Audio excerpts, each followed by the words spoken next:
Okay, my last stream was cut. So, let's see, this will go right the second time around. All right. Let me change the privacy settings on the live stream on Facebook, and I'm gonna start this video over about the origins of the public education system, um origin of most of these HBCUs, at least where the funding came from. Um, you know, I know the backstory about these HBCUs. I know good backstory. Okay, yeah, it was a place where Negroes, Black people, colored people of the time could go to, to get training on how to become like doctor, lawyer, whatever, you know, because I mean, we needed a place to go to learn. So yeah, that was the backstory. Uh, they say that it was black people that founded most of these, you know, but Jews, they had their hand in it. Okay. Um, Now I know the Boule uh was founded like 2 years, 1 or 2 years after you know the General Education Board was created in America. And I know the Jesuits had their hand in a lot of stuff with them funding. Mr. Rockefeller, he was a very, very generous man. You know, giving money away to you know black Freemason pastors, and you know very, very generous man. But anyways, let me change the privacy settings real quick.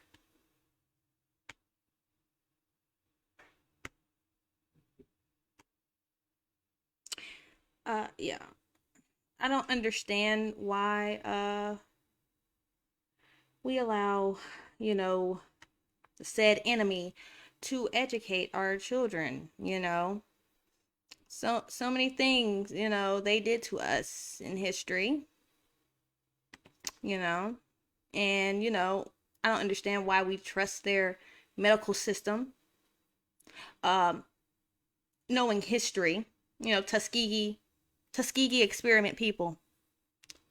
Tuskegee. Us, come on. Like, none of us in Alabama should have got that, that thing. But a lot of y'all got that thing. That the jabberoo, you know, the the the, the stick, the stick. A lot of y'all got the pokey poke, you know. A lot of y'all got that. And I don't understand why y'all got that. Like, I really don't understand. Um, y'all saying y'all got it to protect yourselves and others. Protect yourself from what? Because a lot of y'all still got it. A lot of y'all still got got tested and it came up positive. A lot of y'all still had to sit out for X amount of days, quarantine. It didn't change nothing. You still got the pokey poke, and nothing really changed. Like, oh, now they're lightening up because 80% of the population got the little thingy. But come on. It was a 97% recovery rate if you ever got sick with the thing. So there was no, it really was not necessary for all of y'all to run up.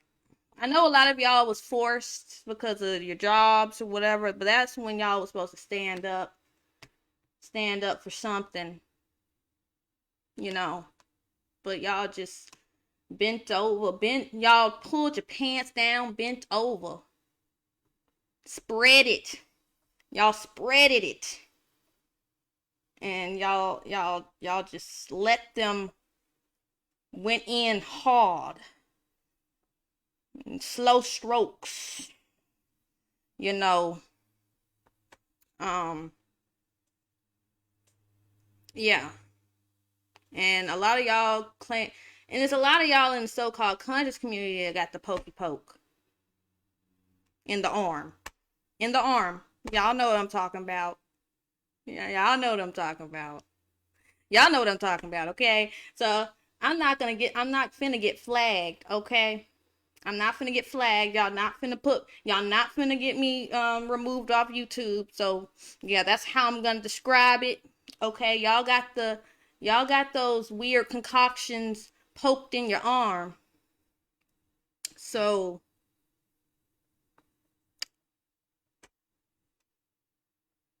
and yeah, Tuskegee. What happened, y'all? Y'all forgot about Tuskegee experiment? Y'all really? Oh, y'all thought times changed, but then y'all was all screaming talking about racist, everything, and then we had the most racist president, and then y'all still marching because of shootings and all that, police, and so it's just the police that's racist. No, nothing else. It's just, all police officers, that's what we're fighting against. Cause I need an explanation, like why y'all went and got cause I know 80% of y'all 80% of y'all did not have jobs. So y'all can't just go with that excuse like, oh, my job forced me. Bleh.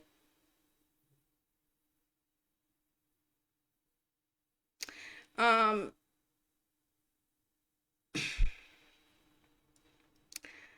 but anyways, and now a lot of y'all got this blood clotting problem.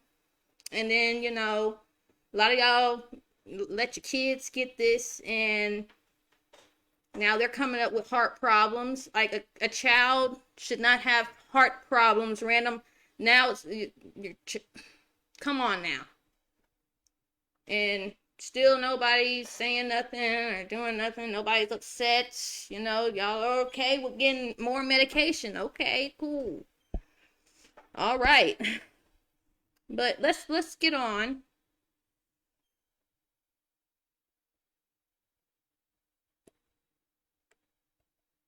This is supposed to be about the education system and the origins. Like, you should not be pushing your child. You If you are really enlightened, you should really find a way to homeschool them, or find a way to get them out of public school and into like a private school that will teach them a better curriculum and none of that critical race theory crap. Okay? Less of that you was a slave and all that, and more on like, reading on their level or higher than their level, and all math, because in India, a third grader is actually doing algebra in India. Okay, that's their third graders are on algebra. They do like damn near like middle school work, like what a middle schooler, like an eighth grader, their third graders doing eighth grade work. Like, you go like look that shit up. Like, but over here, our kids are just barely fucking. They're struggling to read cat in the hand, or dude, get your kids out of the American public school system. Find a way to homeschool them or get them in private school. I know I have to make it sound easy, but it's really easy to pull them out and do the homeschooling one. Find a way to work from home, or um,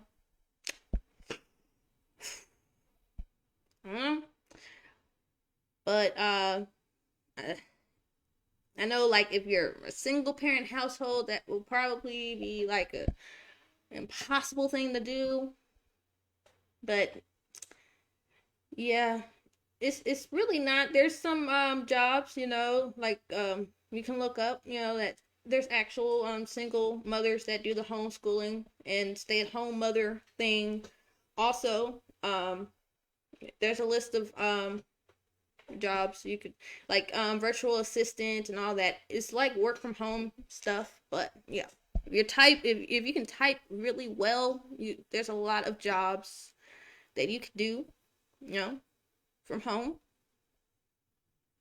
And yeah, you can watch your child, you know, while while you homeschool them. So, I mean, it's not impossible, just gonna make a few changes. Oh, I feel like there's a mosquito in here. Oh my goodness. But yeah. Anyways, let me start this video back up.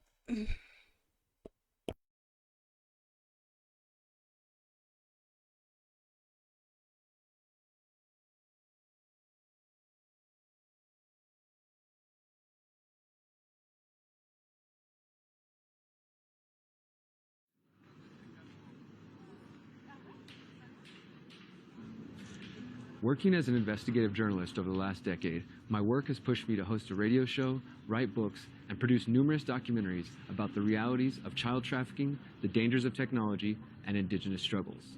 Now, I aim to uncover whether there exists a network of individuals and institutions which ties these issues together. Many researchers posit the existence of an international cartel which covertly manipulates world events for their own benefit. Are these claims simply fantasy and paranoid delusion? Or is there truly an agenda to manipulate humanity to the demands of the pyramid of power?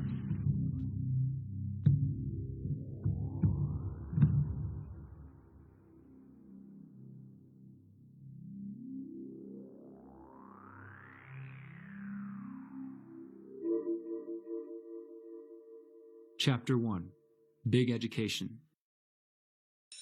Public schooling is a ritual that most children endure the most impressionable years of their lives. While the assumed goal of public education is to educate the children so that they become the doctors, teachers, artists, and leaders of the future, some suspect a more sinister agenda is at play. Some believe that mandatory public education has become the tool for the governments of the world and the education organizations which advise governments to influence and manipulate the opinions of the youth. So how accurate are these claims? Is government involvement in education a flawed attempt at achieving a worthy goal? And what role does government education play in influencing the minds of the youth? To answer these questions, we have to go back to the origins of education. Plato's The Republic is well known for popularizing the concept of mandatory education. But other resources note that Jewish leaders have been requiring parents to provide some form of education for their children since ancient Judea. In the 15th and 16th centuries, the Aztec Triple Alliance made education mandatory for boys and girls beginning at age 15. There were at least two known types of schools for the Aztec children: a practical and military-based education, and learning writing, astronomy, theology, and other ideas. In 1496, Scotland established education for all children of privileged elite families. With the enacting of the School Establishment Act of 1616, all children were required to attend school. However, the compulsory school model that gradually spread all over the world was largely based on the Prussian model of education, which was established in 1763. Although Prussian King Frederick William I promoted the concept of compulsory schooling as far back as 1716, education did not become mandatory until 1763, when his son King Frederick the Great ruled that children must attend a state-sponsored school. Under the new ruling, children were required to attend school from their 5th to 13th or 14th year, with fines imposed for not attending. Much has been written about the Prussian model of education. For years, it has been popular to refer to the Prussian model as the industrial or factory model. In more recent years, some educators and historians have pushed back on the idea that the Prussian model was designed to produce obedient workers. So what's the truth? First, it is important to note that the Prussian education model was funded via taxation of the population. Some researchers describe early schools as free public goods, but the reality is that every subject of the Prussian kingdom funded the mandatory schools through taxation. Let us never forget this fundamental truth. The state has no source of money other than the money people earn themselves. The idea that the Prussian system was about maintaining state control over education, and thus the people, was affirmed when King Frederick issued another ruling in 1794. This ruling declared, "Schools and universities are state institutions charged with the instruction of the youth. Schools may be founded only with the knowledge and consent of the state. It is the duty of the school inspectors to see that all children of compulsory school age are kept in school, if necessary by force and by punishment of negligent parents." Horace Mann, sometimes known as the father of American public schooling, was a strong lobbyist for the Prussian schooling design, while still acknowledging that the system had its critics. As he wrote in 1843, numerous tracts were issued from the English press strongly denouncing the whole plan of education in Prussia as being not only designed to produce, but as actually producing a spirit of blind acquiescence to arbitrary power, in things spiritual as well as temporal, as being, in fine, a system of education adapted to enslave and not to enfranchise the human mind. As the Prussian model solidified, so did international interest in the system. Educational philosophers were intrigued and started lobbying for a similar system across Europe and in the United States. Massachusetts was the first state to institute a mandatory education policy in the United States in 1852. By 1918, every other state had passed similar legislation. It was during this time that seeds were planted which would later grow to become the modern centers known as public schools. Rockefeller education. In the late 19th century, John D. Rockefeller Sr. was one of the wealthiest and most hated men alive. He was the owner of the Standard Oil Company, a monopoly involved in everything associated with the oil industry, from drilling to transportation. It allowed him to accumulate enough wealth to influence many institutions, including America's education system. In 1902, Rockefeller Sr. founded the General Education Board with an initial donation of $1 million. Rockefeller founded the board with help from Frederick T. Gates, with the stated objective to support higher education and medical schools in the United States. The General Education Board was also interested in the promotion of farming in the southern states and schools for African Americans. By January 1903, the U.S. Congress officially incorporated the General Education Board, with their mission being, quote, "the promotion of education throughout the United States without distinction as to race, sex, or creed." The General Education Board charter was supported by a bill from Senator Nelson W. Aldrich from Rhode Island. Coincidentally, Senator Aldrich's daughter, Abby Aldrich, was married to John D. Rockefeller Jr. Senator Aldrich would also prove instrumental in the creation of the Federal Reserve Act of 1913. The Rockefeller family would ultimately give over $180 million to fund the board. The board's founding was preceded by several early educational organizations and private meetings between John D. Rockefeller Jr. and other influential people of the time. One of the men in attendance was Daniel Coit Gilman.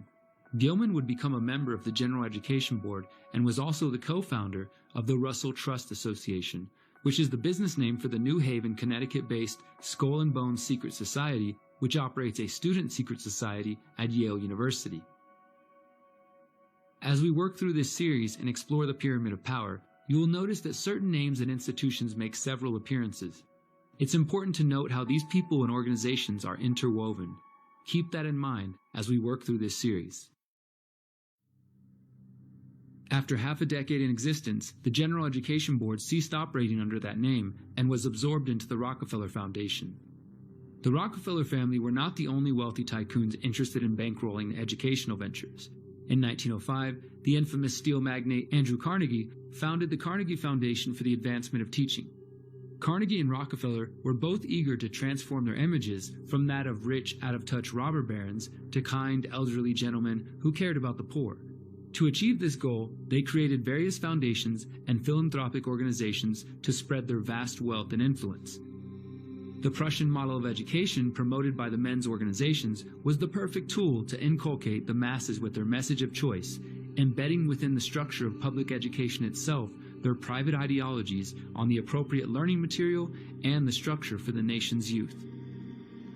American support and critique of the system grew in the first 2 decades of the 20th century. In 1918, Professor Thomas Alexander wrote the following after researching the Prussian model.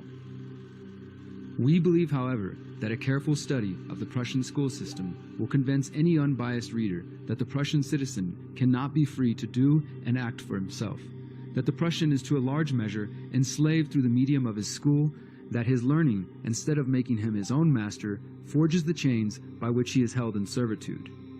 That the whole scheme of Prussian elementary education is shaped with the express purpose of making 95 out of every 100 citizens subservient to the ruling house and to the state. Even more unnerving are the words of Reverend Frederick T. Gates, the business advisor to John D. Rockefeller Sr., who helped him found the General Education Board. In our dream, we have limitless resources, and the people yield themselves with perfect docility to our molding hand. The present educational conventions fade from our minds, and unhampered by tradition, we work our own goodwill upon a grateful and responsive rural folk. We shall not try to make these people, or any of their children, into philosophers or men of learning or of science. We are not to raise up among them authors, orators, poets, and men of letters. We shall not search for embryo great artists, painters, musicians, nor will we cherish even the humbler ambition to raise up among them lawyers, doctors, preachers, statesmen, of whom we now have ample supply. For the task we set before ourselves is very simple as well as a very beautiful one, to train these people as we find them to a perfectly ideal life just where they are. The concerns about the Prussian model of education and compulsory education in general continue today. Charlotte Iserbyt is a freelance writer and former senior policy advisor to the U.S. Department of Education. In her book, The Deliberate Dumbing Down of America, she alleges that changes gradually brought into the American public education system work to eliminate the influences of a child's parents and mold the child into an obedient follower of the state. She believes these changes originated from plans formulated primarily by the Andrew Carnegie Foundation for the Advancement of Education and the Rockefeller General Education Board. Another critic of the U.S. public school system is John Taylor Gatto, former award-winning New York City school teacher and author of Dumbing Us Down, The Hidden Curriculum of Compulsory Schooling and the Underground History of American Education. Gatto was a vocal opponent to mandatory schooling following his career as a teacher until the time of his death in 2018. Gatto's main thesis is that the school system confuses the students. He says the modern school system presents an incoherent ensemble of information that the child needs to memorize to stay in school rather than teaching critical thinking. Gatto also claimed public schools make children emotionally and intellectually dependent. In Underground History, he says, "What I'm trying to describe is what has happened to our schools was inherent in the original design for a planned economy and a planned society laid down so proudly at the end of the 19th century." John Taylor Gatto is a former New York City Teacher of the Year and New York State Teacher of the Year. He has a new piece in this month's Harper's, Against School, How Public Education Cripples Our Kids and Why. Mr. Gatto, what's your basic theme here? Well, my basic theme, I suppose, would be that schools are dangerous places for kids. They retard intellectual development. They retard moral development. They bankrupt communities financially by bleeding hundreds of billions of dollars into unproductive activity, and they bleed communities dynamically by taking the energies of children away from the general society and dissipating them. They're places of intimidation, bullying, sexual harassment, criminality, and even arson and murder. And the epidemic of national obesity can be traced, I think, to the training ground of the school cafeteria. Okay, there's a lot of ground to cover there. Should schooling be compulsory? It should not be compulsory. Gatto also says the design of the public school system makes it clear to students that they cannot hide because they are always supervised.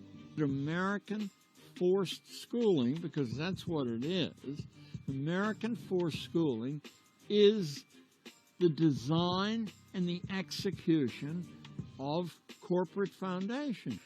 Often the misinformation comes from innocent self-delusion, but just as often as you move up the power pyramid, it comes from a malign intent toward your own individuality. But are the metal detectors effective in keeping students safe? This is all part of our Generation Under Fire Back to School series. Our Roseanne Aragon spoke with parents, schools, architects, and more about what they think.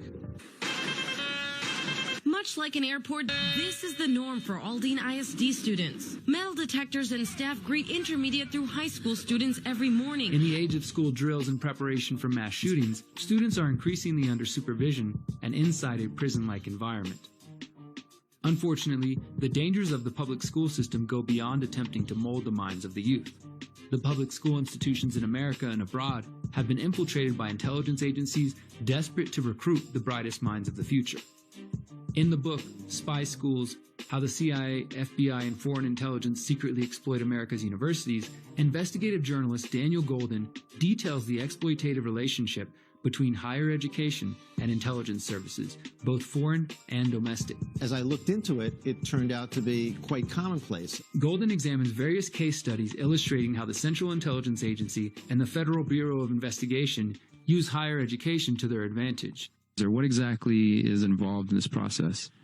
Well, there's different kinds of recruiting, and of course the most innocent, which I have no problem with is just straight over recruiting on campus, where the CIA and the FBI go in and they hold a career fair or some other event, and they say, come work for the CIA and FBI, and that's fine. And they're only allowed to hire U.S. citizens, so, that's kind of very above board.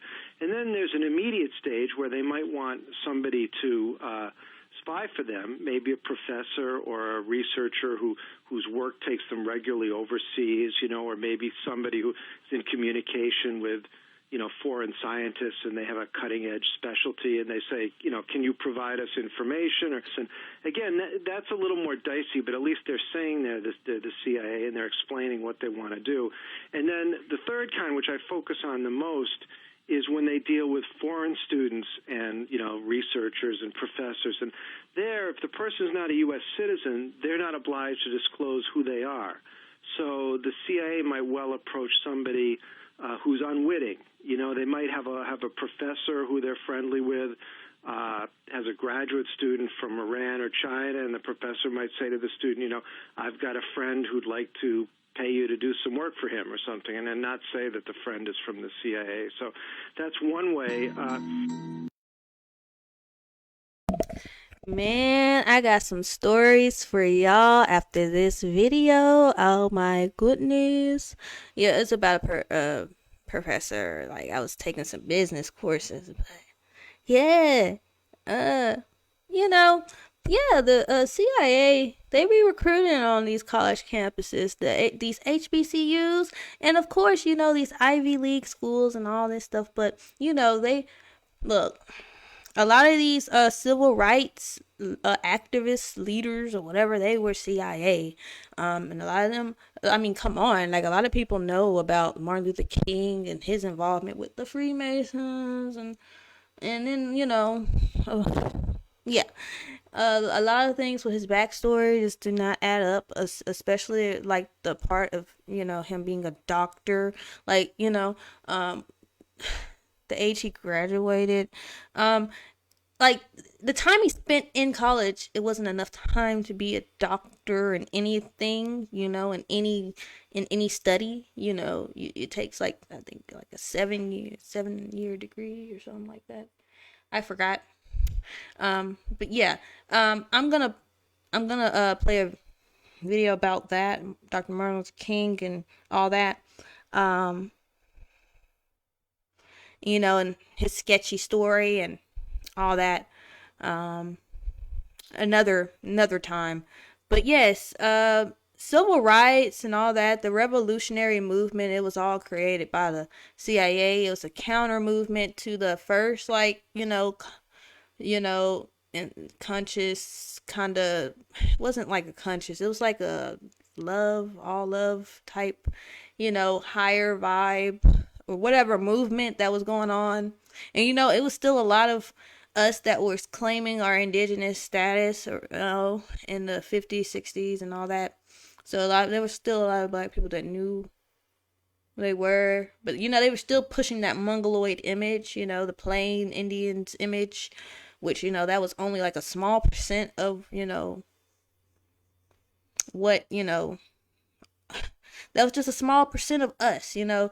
And that, you know, they are not really us, you know. We were just sharing the land with them. They were the first invaders, okay? If you know about history. Okay, they were the first invaders, the Mongoloids. And, you know, they came and raped, pillaged, and, you know, cannibalized and all that. Our ancestors was fighting with them, okay? But yes, anyways, let me get back to this video. We're gonna finish this up, and then we're all gonna talk about this Rockefeller education.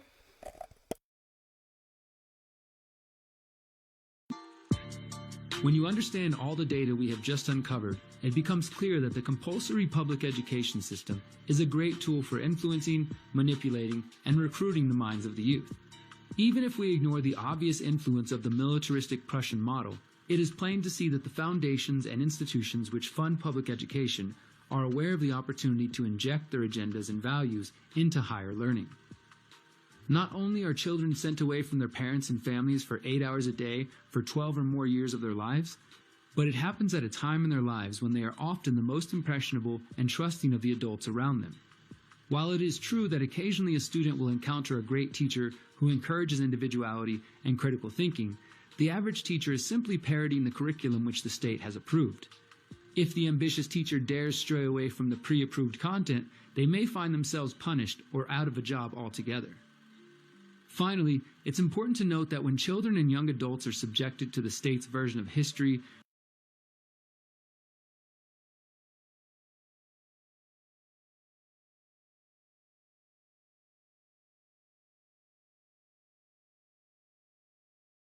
Okay, I just paused it because I just saw like a comment here. Yes, maybe recruiting with the military. Yeah, they do. Oh my God. Okay, let me turn that down because it was gonna echo. But yeah, they do. And man, they'll recruit you off the street too. Like, okay, like I'm gonna like tell y'all about a scenario here. Okay, like you know the narcotics, right? How they recruit informants and stuff like that. All right, so yeah, they get them informants to like rat on like, you know, the local drug dealer, but they put them on other like little jobs too. You know, if they're like if they know this person is competent enough, like with young Pharaoh, for instance, like look, they'll put these dudes on like little jobs right out of jail, you know, like young Pharaoh came right out of jail scamming. Okay, okay. 2016, right? He was in and out of jail. He just came out of jail like a 2-year sentence, 2 year sentence or something.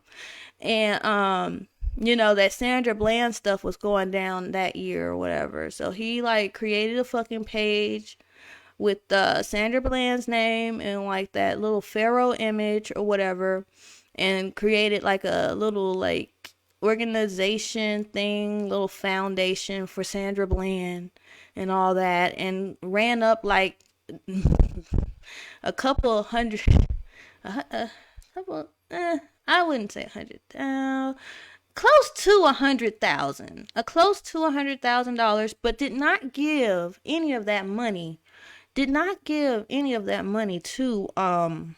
family.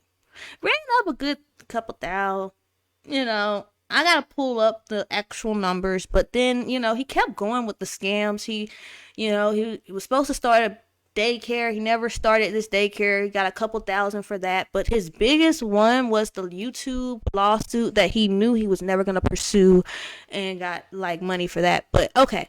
Anyways, he's like a control opposition agent. Like he's just there to stir up mess, like, and keep y'all distracted. He's not really giving y'all really any good, like, spiritual information or any real good anything. Like, he's just, look, his information pretty much is, like, identical to, like, what's that guy's name? It's a big guy, I forgot his name, but he been, like, been dropping information since the 90s. He was pretty large, but There's also Phil Valentine and Dr. Delbert Blair, but it's another guy. It's kind of big, and he used to talk about the Anunnaki all the time. His name slipped in my mind, but he used to like cuss all the time, just like how young Pharaoh be cussing, like, just his name's gonna come up in my mind. I'm gonna say it later.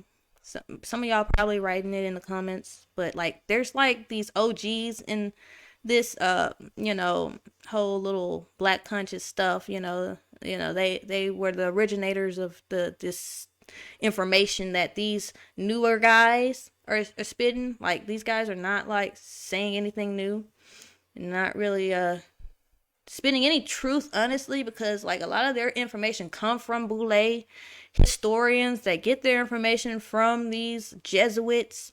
These Jesuits are the only ones that are going out there doing the digging up of the bodies and carbon dating stuff, and archaeology and anthropology and all that.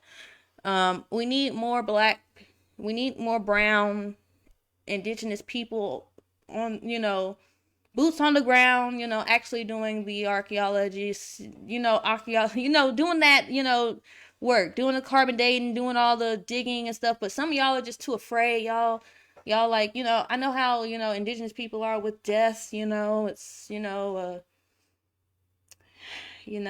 like don't like to, it's like y'all want to honor, the corpse, and you don't want to touch it, but they're digging it up anyway. So like we need more people like us out there, actually doing the research and actually looking at these bodies, comparing the skulls, comparing, because all they're doing is looking at the, like, okay, it looks like they have melanin on the, if the skin is still left on the body, okay, or whatever, it looks like this might be an indigenous person, or they look at the bones too. But they found a lot of brown people, with afros, a lot of our bodies in these, like, graves, indigenous people that, found a lot of black people everywhere, okay? But especially over here in the, they're supposed to be Indian and all that. It's not like, these people are not mongoloid. Like these bodies they're finding is not mongoloid, okay? Like some of these bodies, like they would put them in the African category, but our bones are not as large as their bones. It's like a little bit denser, and our skulls.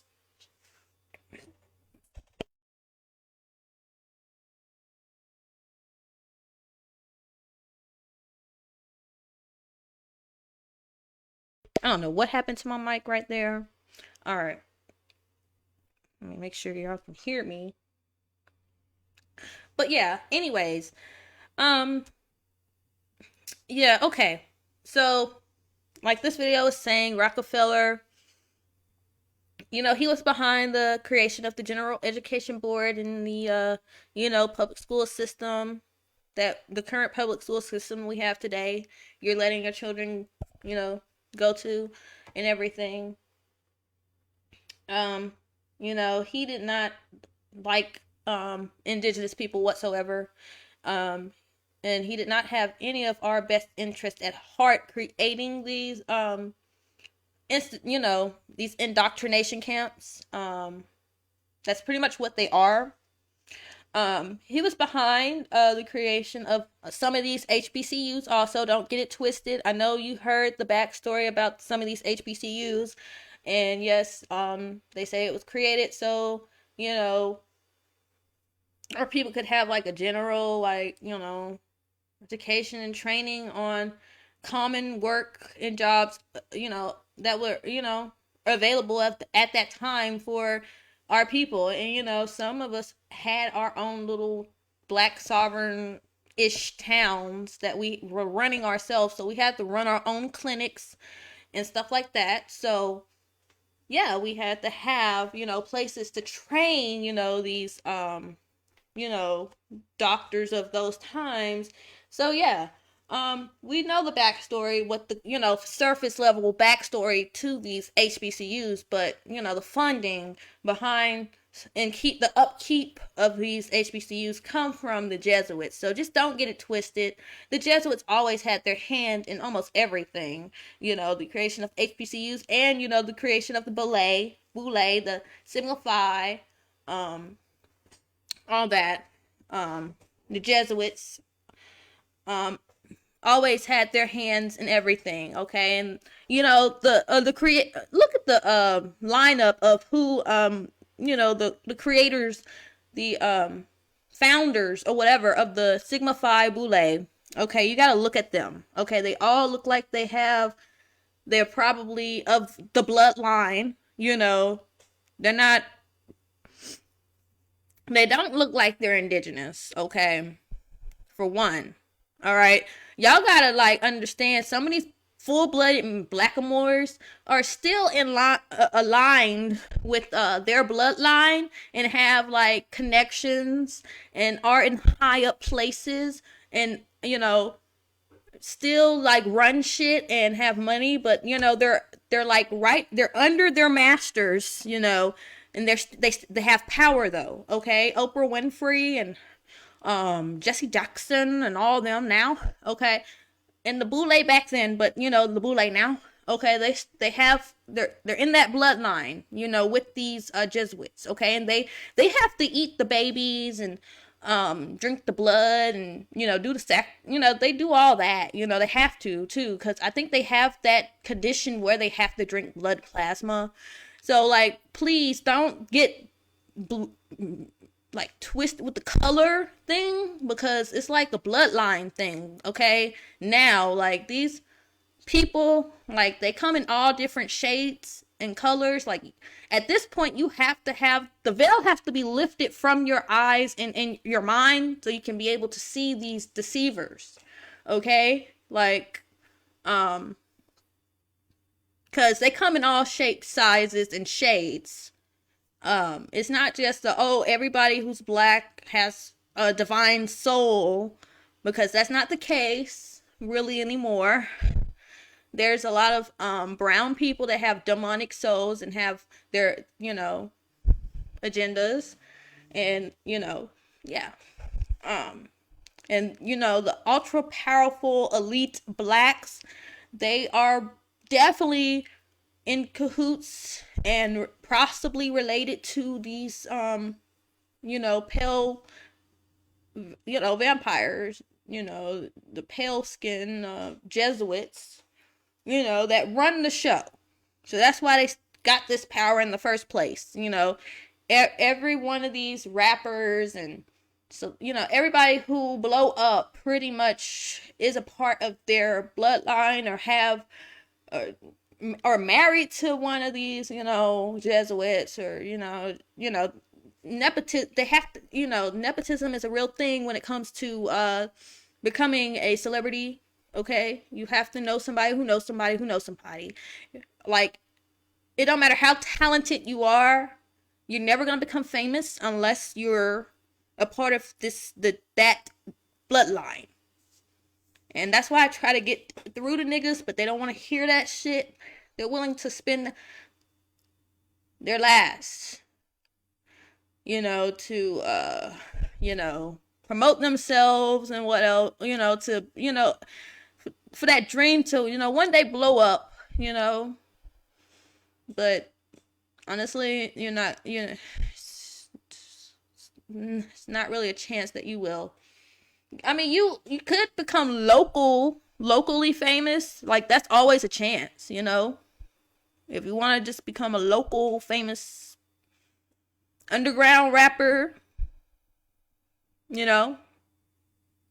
and some underground local rappers, they get booked and they get a little change, and they might get a little 15 minutes of fame, get a little up to a mil views or whatever, but that chance of being signed, if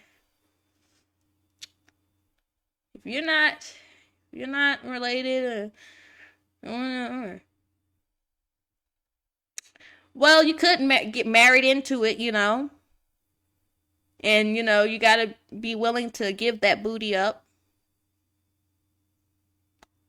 But it's small chance, because they're always going to choose their family member over, like, just some random person on the street. So if they the producer got like a family member that knows somebody, or a family member that want to, like, blow up. So yeah, it's just how it is. Anyways, yeah, let me finish this little video up. Health, politics, and philosophy, limitations are often subconsciously and covertly placed on their minds. The youth is taught the state's version of history, which typically paints the current powers as the good guys in conflict, establishes the approved version of history, healthcare, and creates parameters for acceptable political and philosophical dialogue. So what can we do about it? The answer is to break free from this centralized, state-mandated model of education. The beauty of the digital age is that it has broadened the opportunities for learning. Not only is the internet itself available as a resource for the intrepid and determined student, but dozens of online education websites have launched in recent years. Rather than depending on the government for education or putting yourself in thousands of dollars of debt to obtain a piece of paper, the youth of today have abundant resources for education. There are free and paid websites for grade school education, both religious and secular, and there are free and paid websites offering college courses. There are literally thousands of online schools which offer courses in continued learning. While it's not always feasible or affordable for parents to take their young children out of school, there is a growing movement of parents who are homeschooling or even unschooling their children.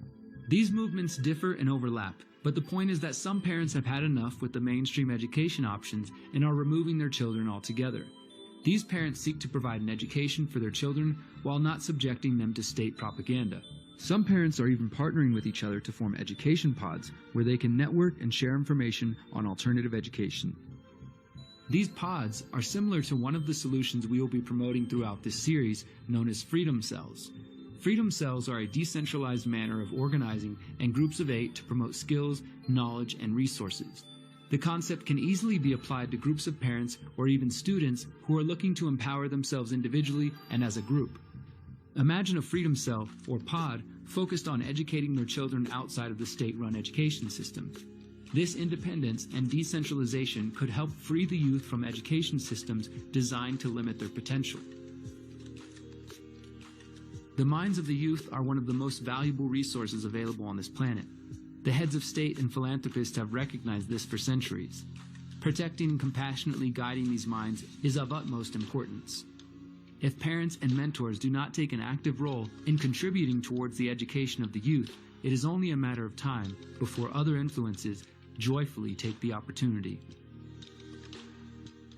99 students out of 100 are automata, careful to walk in prescribed paths, careful to follow the prescribed custom. This is not an accident, but the result of substantial education, which scientifically defined is the subsummation of the individual. To learn more about the Prussian model of education and the history of education, we encourage you to read the following books: The Prussian Elementary Schools by Thomas Alexander, Dumbing Us Down, The Hidden Curriculum of Compulsory Schooling, and The Underground History of American Education by John Taylor Gatto, The Deliberate Dumbing Down of America by Charlotte Iserbyt, Spy Schools, How the CIA, FBI, and Foreign Intelligence Secretly Exploit America's Universities by Daniel Golden. We also encourage you to watch the Tragedy and Hope interview series with John Taylor Gatto.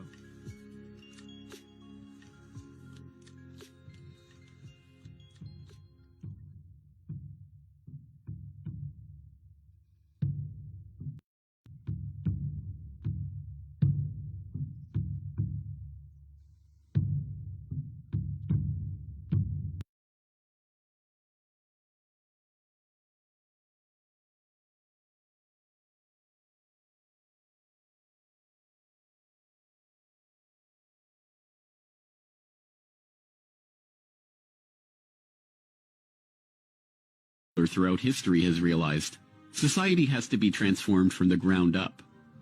Americans in the 19th century still prized education and intellectual pursuits, with the 1840 census finding unsurprisingly that the United States, a nation that had been mobilized by tracts like Thomas Paine's remarkably popular Common Sense, was a nation of readers, with a remarkable 93% to 100% literacy rate.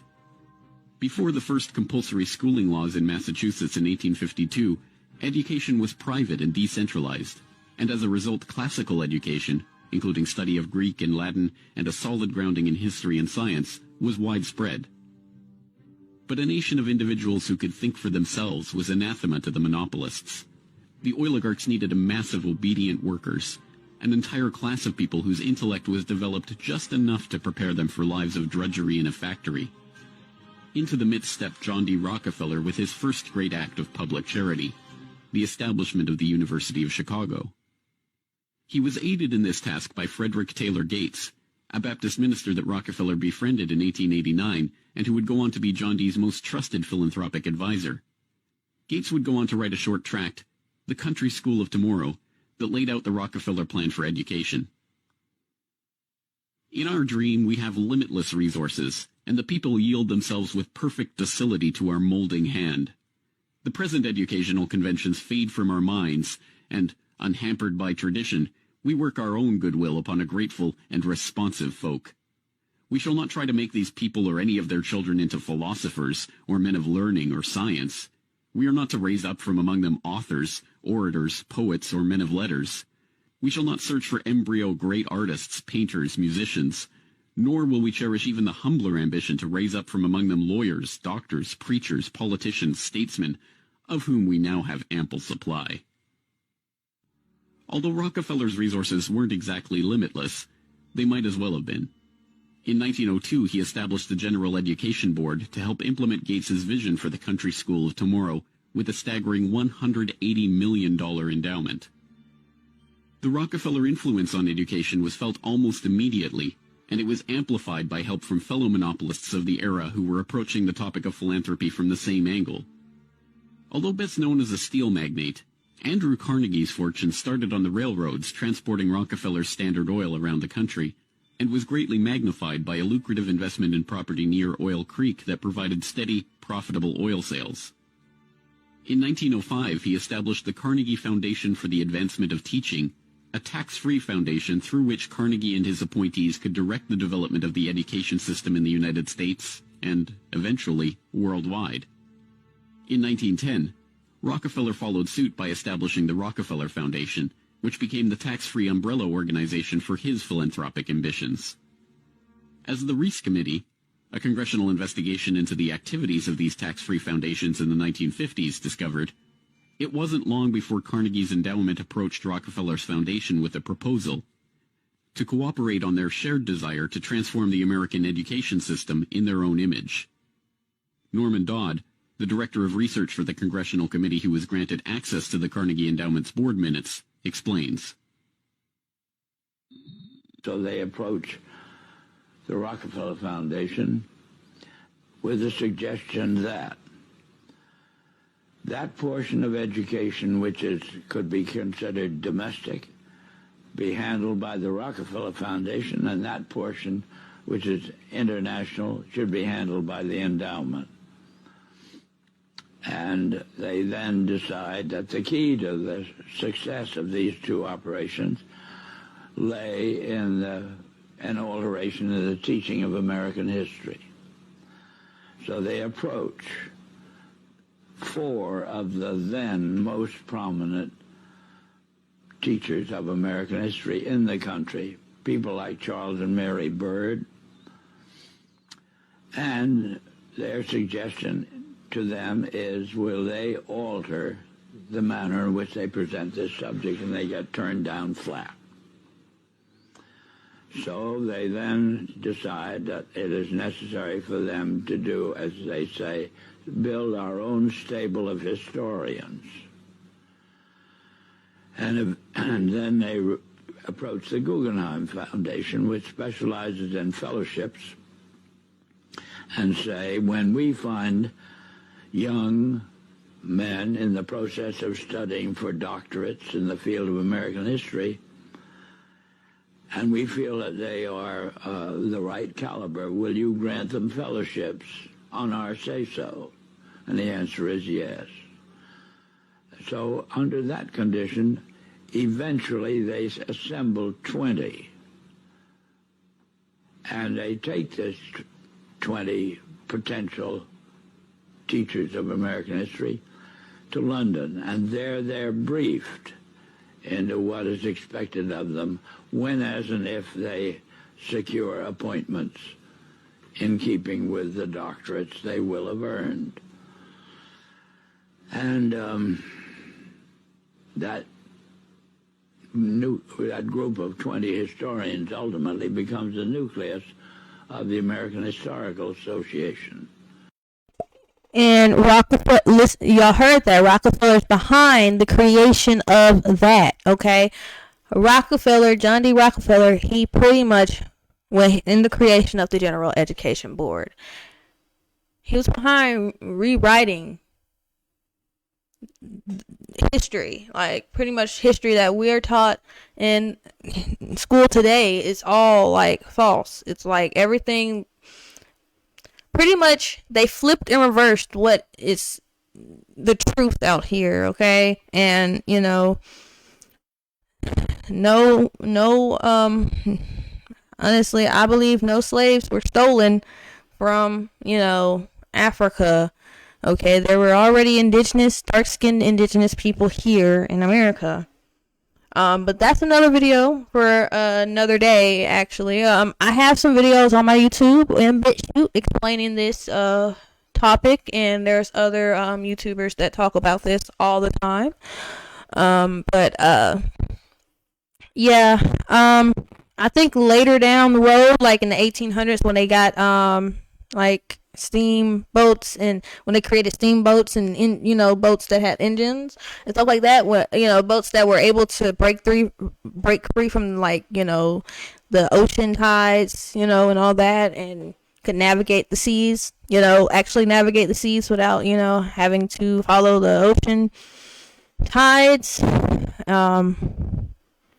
Yeah, those boats, yeah, were, you know, able to you know, bring, you know, humans back and forth, you know, wherein, you know, they wouldn't have to be, you know, on the ship as long, you know, on, you know, ships that actually have, like, engines, you know, motors, motor boats and engines, you know, but boats in the 1600s, ships of those times, those ages, you know, did not have the steam engine and just engines, coal, the engine.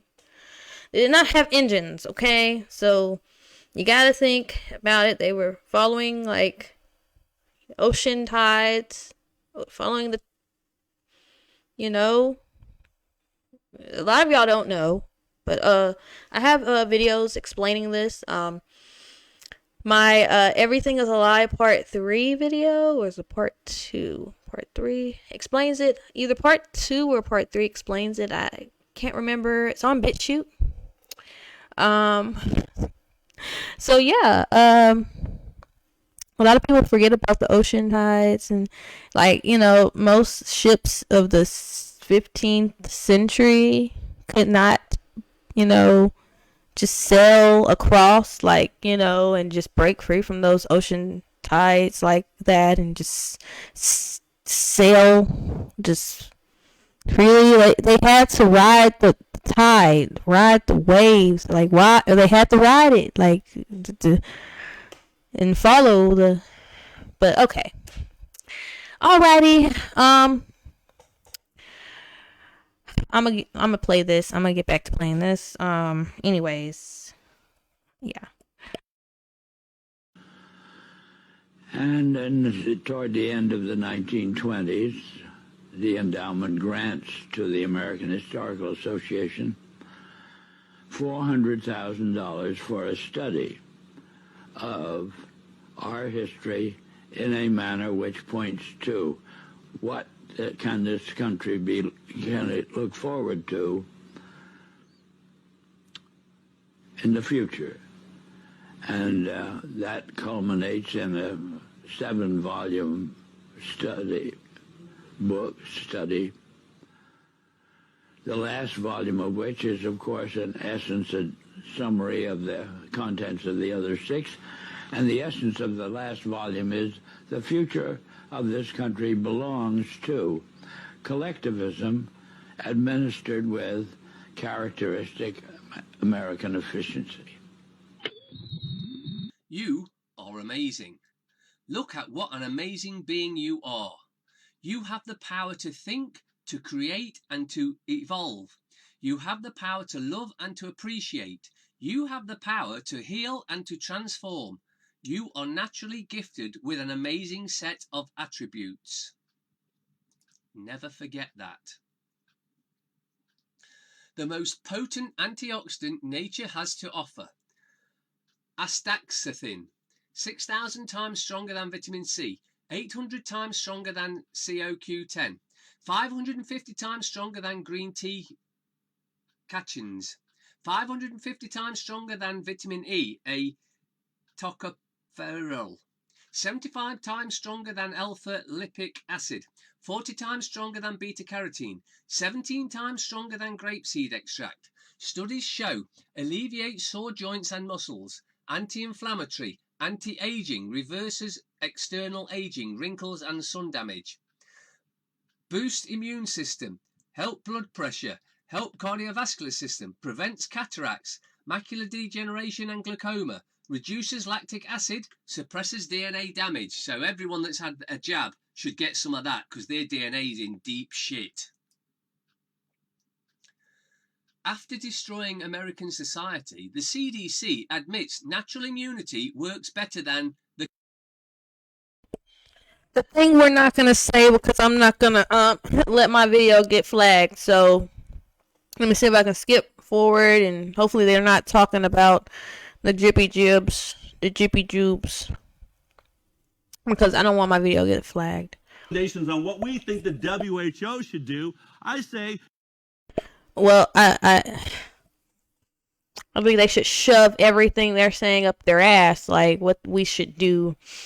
They want us to mask up again and all that. Okay. I don't know. I think that's all this video got to offer. I'm not gonna let my shit get flagged, so let's see. Throughout the tri-state area, whether buildings or houses were abandoned or not. The letter said, if your crew gets sick, we'll send them home and you keep on working. So, yeah, this is all about the and we can't talk about that. We cannot talk about that. I'm not Dr. Fauci. I'm not Mr. Science. So we're not going to talk about that on this video right now. Okay. That's how I got in trouble last time. That's y'all flagged my everything is a lie video because I was mocking you educated sorority whores and all y'all who willingly rolled up your sleeves, just never minding the history that you're taught. I mean, come on, even like the Tuskegee experiment. So y'all just okay, I know I said everything's a lie, but that shit right there, that happened less than 60 years, okay, maybe a little bit more than 60 years. Okay, I'm sorry. Okay. About 80 years ago, okay. 80 years ago, 80, 90 years. I forgot. Okay. It happened, okay. It's photos of this shit.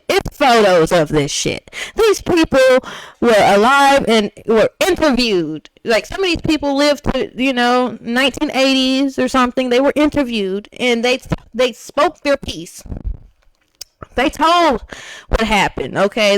They told everybody about the screams and stuff they were hearing because they had these people, they made these people volunteer for spinal taps and they were injecting these people with God knows what. They say it was saline solution or whatever, but who fucking knows what the fuck they were injecting these people with? And y'all just, I don't know.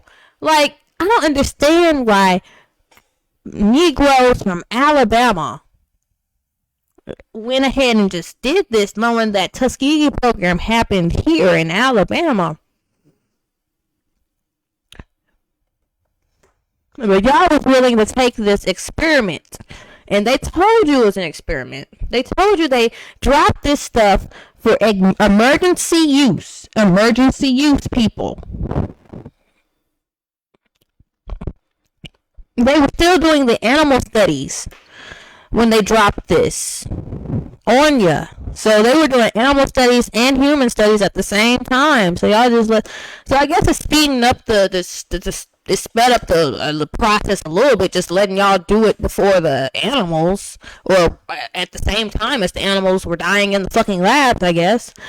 But yeah, this is just crazy. So I guess this concludes that for now.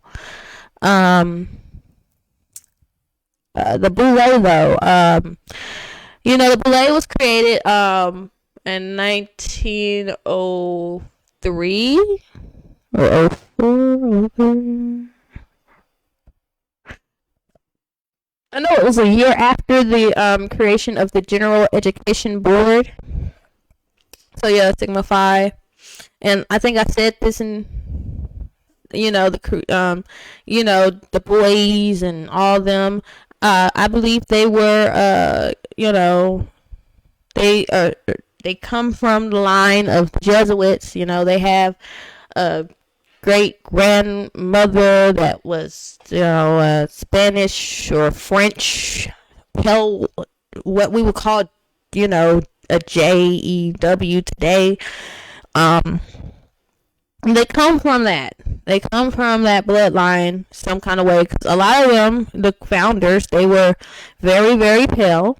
They look like they don't look indigenous whatsoever.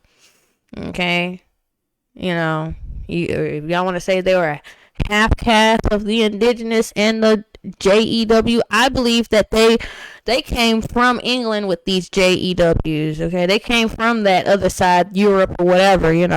They came from over there with them. The Blackamoors, the real Blackamoors still have power. They have power under their J Master, and yeah, they're in high places, and they're doing their influencing.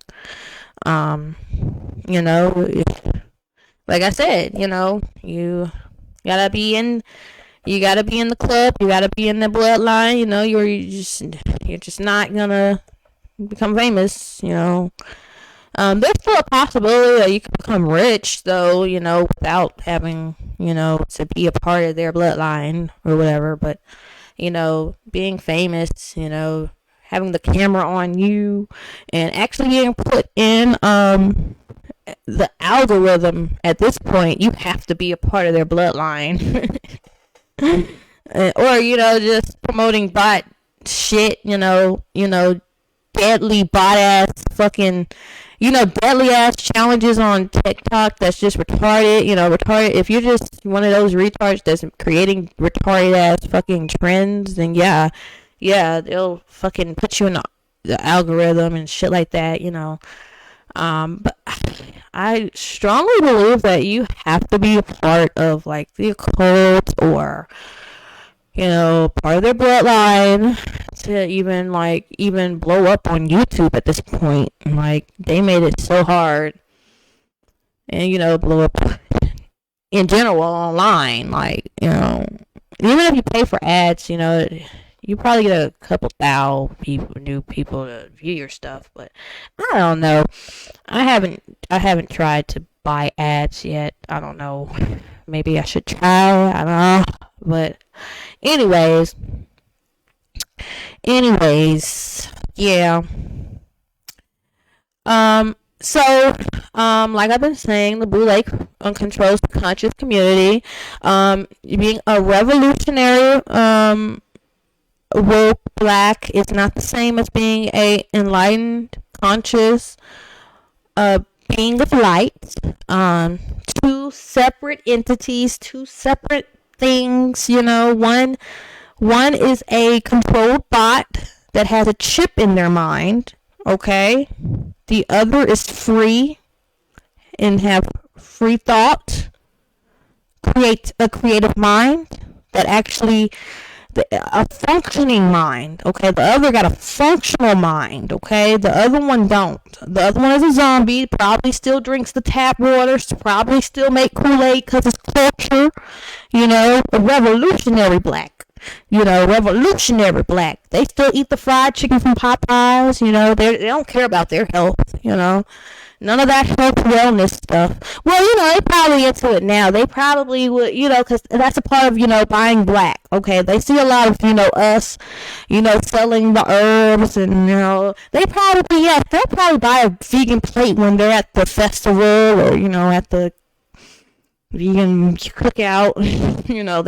They'll definitely get a plate or whatever. They'll listen, but they're not trying to detox their body. They're not trying to get those parasites out. They'll hear the message though. They'll tell you they stopped eating pork and they stopped eating all these bad meats. They're not gonna say they're vegan though. They'll say, "Oh yeah, I eat a little fish. I'm not vegetarian. I'm not. I can't. But I'm eating clean. I eat fish. But come on, child. Fish got all that mercury. I'm saying, look, I wouldn't be so against the flesh eating if the shit wasn't so toxic and they purposely made all the meat toxic. Okay. So you gotta realize that they fucked up everything. Okay. Now you gotta detox. The only way you can detox is you gotta stop ingesting the toxic shit that's keeping you sick. And you gotta stop letting them inject you with stuff. Okay. We don't know what the stuff is that they're putting in us. Okay, and that they're putting in you. Okay, you don't know what it is. You're hearing what they're telling you. Okay, you're not even asking. A lot of y'all don't even ask for the ingredients. Let's be real. Y'all don't ask for the ingredients. Okay, you hear from a friend that, okay, it's supposed to protect you from XYZ. And they didn't get any side effects other than a sore arm. And, a little insomnia, they couldn't go to sleep that night. A little sore arm, that's about it, your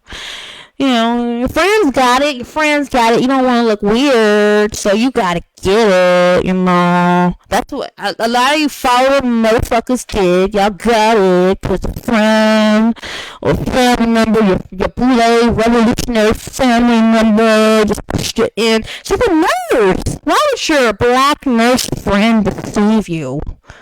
Your black nurse friend, your nurse friend know more than you. Like, you can't learn about the human body yourself, You gotta have that nurse friend that's in the know, because you're retarded. You can't take care of your own body. So, yeah, black nurse friend tell you, okay, this is, I'm still alive, friend. Why not? Go get it, We gotta go out here and protest. Black Lives Matter, I can't breathe. I can't breathe in my fucking mask. Let's go out here and march.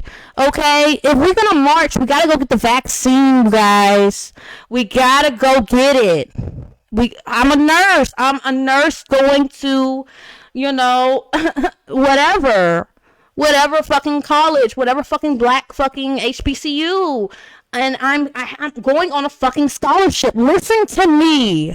I know more about this because I'm a nurse. And then guess what? This thing was created by a black person. So, if it's created by a black person, how can it be bad for us? It was a black woman. Y'all remember that? Y'all was all sharing that post about the, that black lady who looks like a feather. She created, she was a part of the creation of the MR whatever. I'm not going to say the whole thing because I don't know if I said too much. I really don't want this video to be flagged.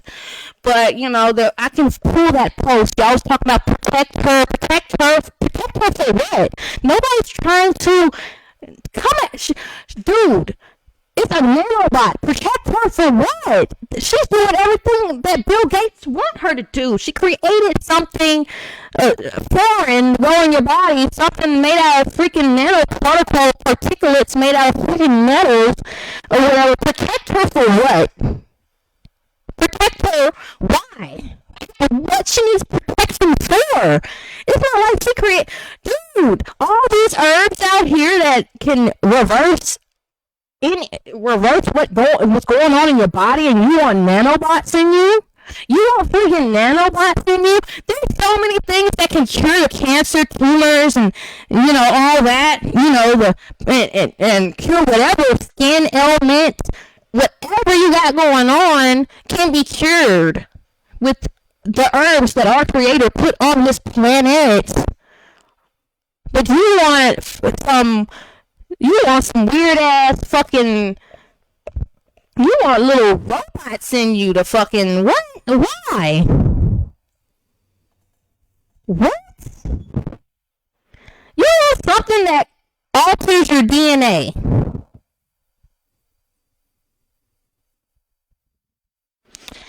And y'all listen to these motherfuckers that you thought smarter than you. I guess for some of y'all, yeah, they are, because a lot of y'all are walking around with IQs lower than 50. Y'all are functional. You can drive yourself places. You can sign your name on things. You can read up to a 4th, 5th grade level. There's a lot of people like that. Functional. They can work at a factory. They can work. Blue collar, whatever. They can do simple things in life. There's a lot of people like that. A lot of people like that. You'll be surprised. They talk so well, but they're like that. And yeah, and they really think it's hard to study the human body and study herbs and study things that the medicines that looking to actually read labels and read what your medicine is made out of, to actually just sit down. You have a freaking computer in your hands. Your phone is can do just as much as what a computer can do. You can go right to Google. You can look up your medication, the name of your medication, the ingredients will come up, yes, okay, some of that stuff is not written in just plain, layman term, simple English. You gotta, actually, yes, copy, paste, put in the search bar, what is this? Okay, and this is kidney spleen? I said kidney spleen. Oh my god, I said spleen of a monkey? Blah. I don't know what the fuck.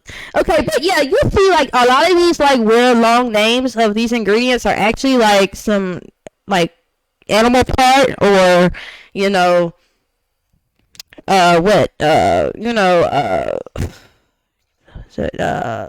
abortion, aborted fetal cells, and just weird stuff. You'll find out a lot of your medication got a lot of weird stuff in it, okay? And you won't know unless you actually sit down and do the research and just if you're gonna ingest it, if you're gonna put something in your body, you should at least research what the fuck it is. If you're gonna trust these people to give you some shit or inject you with some shit. Okay, less than 100 years ago, all of our ancestors were autodidactic, self-educated people. The doctors of those times were actually using herbal medicine. They were, more herbal shamans and things of that nature. They would learn from the pale skins would learn from the indigenous of how to heal with the herbs that were in the area. You can do the research yourself about this. Most doctors were herbal, more on the herbal, it's herbal medicine before, Rockefeller got into, everything and changed the curriculum and, hold on. Actually, I actually have a video about that on my BitChute, Rockefeller Medicine, which is, I think it's Everything's a Lie Part 2, which is Rockefeller Medicine. It goes right into how Rockefeller changed everything and the American medical system. Big Pharma. He created Big Pharma. Okay, he was behind the creation of Big Pharma, y'all. So just look into it. Like, just don't believe what I'm saying. Go and research it yourself. John D. Rockefeller was behind everything. Okay, and like everything that happened to us in history. Like, why are we trusting these people? Like, come on. Like, they are the reason why there's so many Negroes out here that's like mentally ill. Like, this is the reason why, because y'all trust them. Y'all let them inject your children with fucking 50 different inoculations until they're like from like what, 1 day old to like freaking 18 years old. They get like 53, 54 inoculations. You can look it up. And you can look it up. CDC immunization chart for children. Like, you can look it up and like it'll actually tell you like the number of injections that are recommended. And you people, a lot of y'all will go to every vaccine appointment and make sure your child get that thing. Okay, so like, that's the biggest problem there. We are too trusting of the government. And it's crazy how a lot of so-called conscious women just do this. Like, they do this, and they still do this to their children. They claim they will turn around and let their doctors inject their children with any and everything, thinking it's the right thing to do. Like, y'all don't really believe in your body, in the self-healing, y'all don't believe that our bodies can actually self-heal. Like, y'all don't believe that Dr. Sebi or Dr. Africa or any of these so-called any of these herbalists. Y'all don't believe that any of these herbalists did anything. Like, let's be real. Like, that gotta be the case, because, well, like I was saying, like, these pro-black revolutionaries, they're not really conscious, they're not enlightened. Okay, so they only believe in the American system, in the Western medicine, and their minds are just on lock. Jesuits got their minds. So it's just a thin line between being conscious, enlightened, and it's a thin line between conscious and being enlightened and being a woke revolutionary. They're not the same whatsoever. Woke revolutionary, you got to be educated to be a woke revolutionary. Only an educated college motherfucker will be a pro-black revolutionary. They are bots, and they are like controlled bots of the boule. They are worker bees of the boule. That's why a lot of them worship Beyonce. That's why a lot of them just are stuck on celebrity worship. Okay, they believe that they could possibly be like these celebrities one day if they just work hard, or whatever, or they see these celebrities as gods or whatever. I don't know.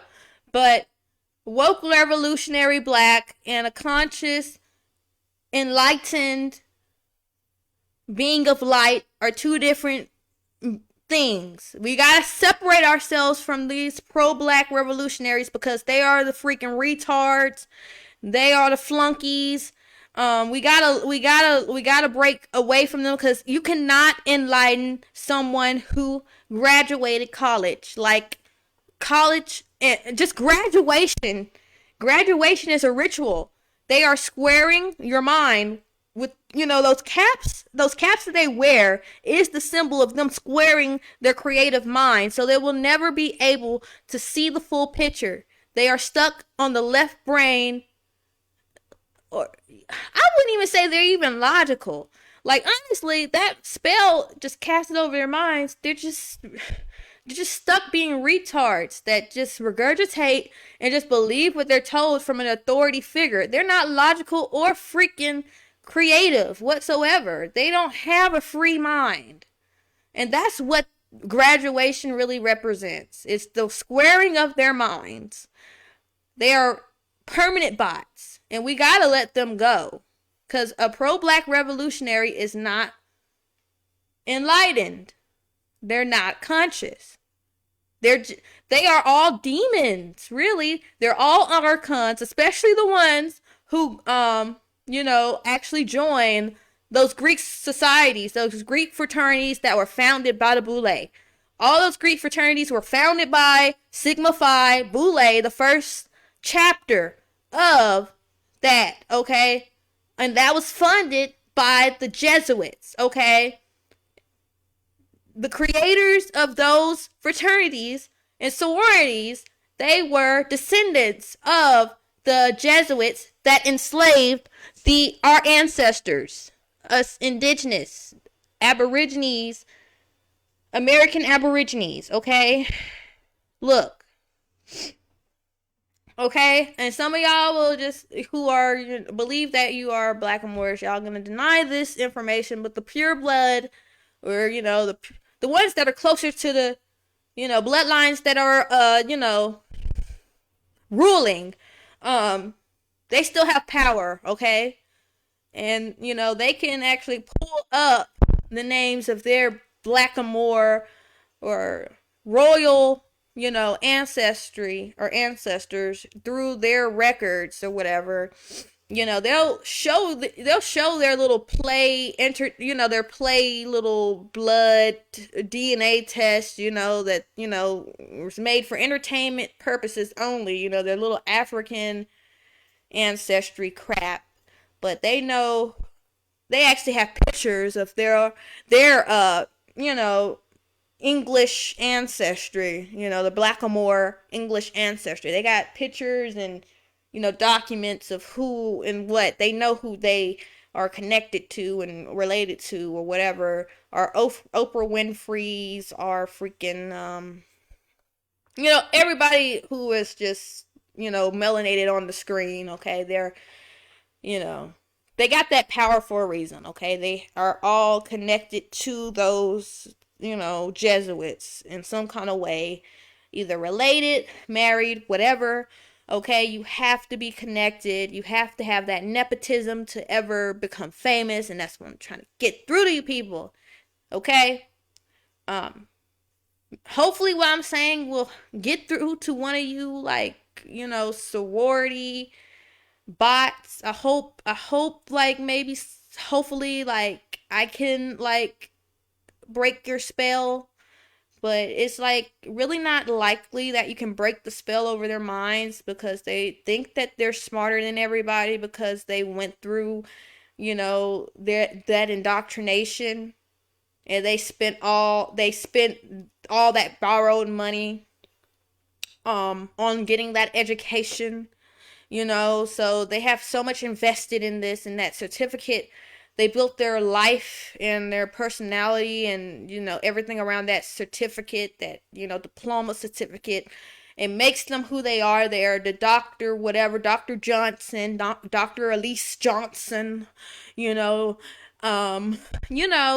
they built their whole lives around it, and they have so much invested in that. So, and yeah. Like I said, all of them who, actually joined the sorority or fraternity, they are what I said, archons. Look up the term archons, and that's what they call themselves. Archons and arcanists. They are demons, okay? They get educated, they get that spell over their minds, and a demon is casted into them, okay? They are operating on demon time, okay? That's what they are. And, I guess they're allowing me to expose this shit because there's not really many that can see this, okay? Everybody is just so lost in the sauce and just got spells over their minds. The veil, the veil is still over a lot of people's minds. Like, and I guess those who can see are a little scared, too, because it's just so many demons out here, okay? And then, if you spread too much truth, you'll get gang stalked too. Because I know I have, like, the CIA watching me. They've been watching me for a long time. And, like, my last, when I was, okay, I'm doing, college courses online as we speak. But, the last time I was on a college campus, like, the last little, college I went to, and I was doing business courses, like, my professor, like, okay, she told me she traveled the world and was, a news anchor and met so many celebrities. Like, learning about how the CIA recruit and all that. Like, I'm knowing now, like, she was probably a CIA agent. And, like, that year, like, I couldn't even finish the whole semester because, like, the college shut down, like, just out of nowhere. Like, no warning. Like, we were finna get our, like, little certificate or whatever, and then it just shuts down. And I couldn't finish, like, the whole, like, semester. It was, like, only, like, a month or two left, and then it just shuts down, like, and, this interviewing me, she know a lot about, and I was, like, taking everything seriously. I was, like, making the best little,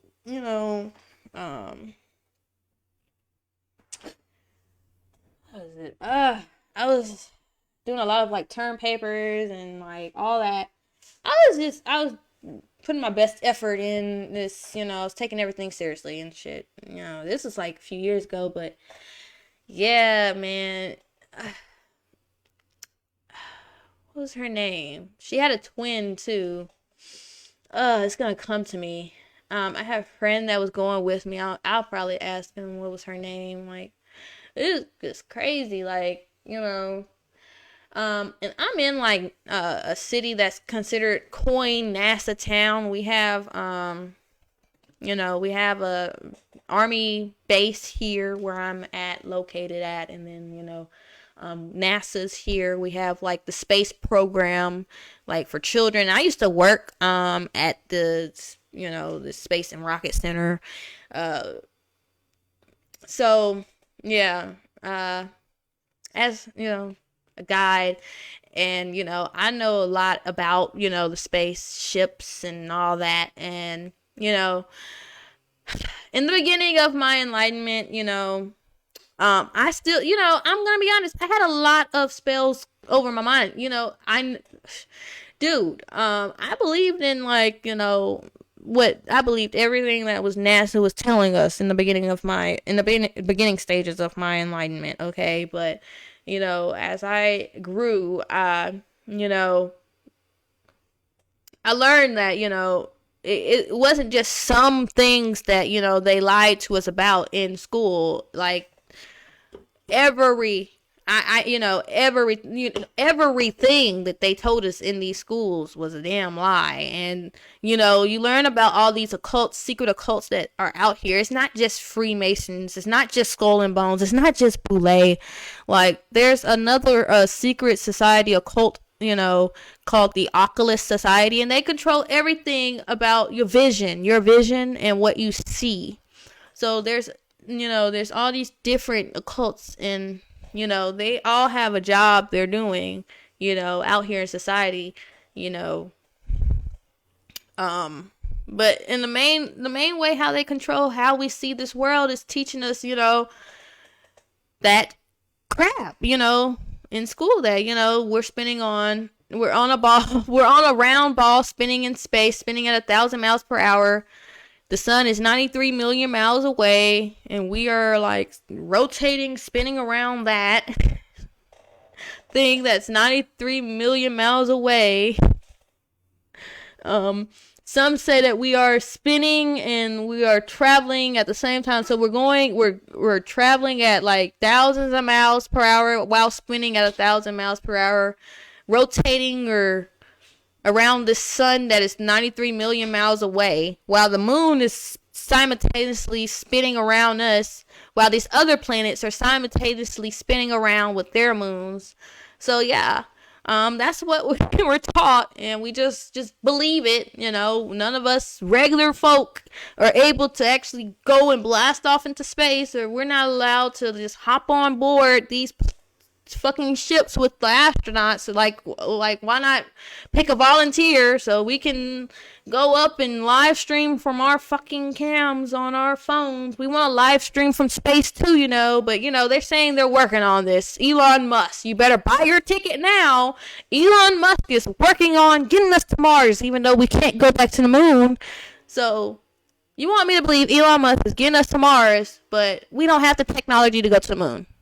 But okay, whatever. I'm asking too many questions. Let me make sure this live stream is even still going. I could be just talking to myself right now and they cut the stream.